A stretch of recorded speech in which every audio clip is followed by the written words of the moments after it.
چنانچہ حدیث پاک سے ثابت ہوتا ہے کہ جو انسان حرام مال کماتا ہے اس کے نتیجے میں اللہ تعالیٰ اس کی اولاد کو نافرمان بنا دیتے ہیں۔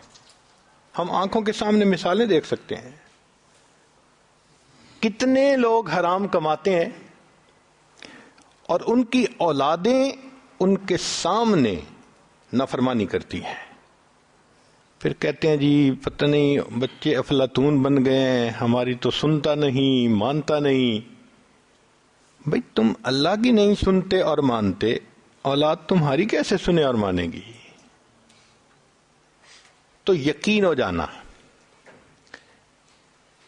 چنانچہ حدیث پاک سے ثابت ہوتا ہے کہ جو آدمی سود استعمال کرتا ہے اس کا مال برباد ہو جاتا ہے۔ ہم نے اس زندگی میں اپنی آنکھوں سے 20 بندوں کو بینکرپٹ ہوتے دیکھا، سود کا کام شروع کیا، کاروبار ہی ڈوب گیا۔